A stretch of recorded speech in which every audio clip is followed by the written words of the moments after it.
Yangiliklar.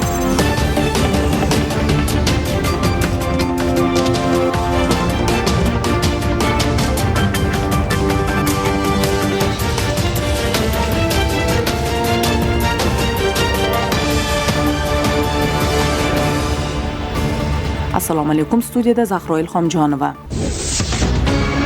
O'zbek Gidroenergiya aksiyadorlik jamiyatida GESlar va suv omborlari faoliyatini to'liq onlayn kuzatib boradigan va boshqaradigan yagona vaziyatlar markazining taqdimoti bo'lib o'tdi. Markaz rivojlangan davlatlarning nufuzli kompaniyalari ijobiy tajribasini o'rganib, zamonaviy axborot kommunikatsiya texnologiyalari yordamida texnik va tashkiliy uzilishlarni bartaraf etish hamda axborot tizimlari yagona kompleksini joriy etish yo'li bilan gidroenergetikada gidrotexnika inshootlarining xavfsiz ishlashini ta'minlashga qaratilgan. O'zbek Gidroenergiya aksiyadorlik jamiyati suv resurslarini boshqarish bo'limi yetakchi mutaxassisi Jahongir Ahronqulov intervyusi.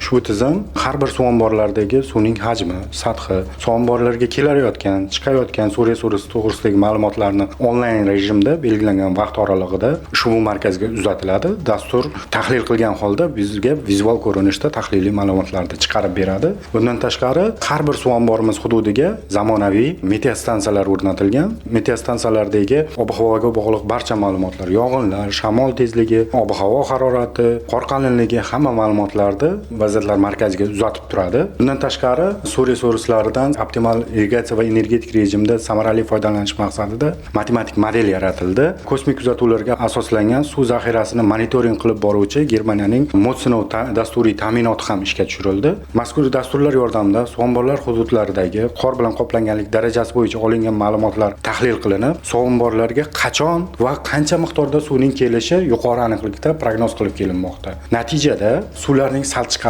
ya'ni samarasiz foydalanish oldi olinyapti. Bundan tashqari, sug'orish mavsumi uchun yetarli miqdorda suv zaxirasi yaratib kelinmoqda. Bilamizki, asosan suv omborlariga sel toshqin davrida, ya'ni mart, iyun oylarida yillik suvning asosiy qismi shu oylarda oqib keladi. Sel toshqin davrida shu suvlar uchun yetarli miqdorda bo'sh zaxira hajmi yaratib turiladi suv omborlarimizda. Bundan tashqari, dasturning afzalliklari shundaki, suv resurslaridan foydalanish sug'orish va energetik rejimni inobatga olgan holda optimal ravishda amalga oshirilib kelinmoqda. Bundan tashqari, favqulodda holatlar oldi olib kelinyapti. Ya'ni suv omborlarida suv sathining keskin oshishi yoki kamayish holatlarini o'z vaqtida aniqlab, tezkor choralar ko'rish imkoniyatini yaratyapti.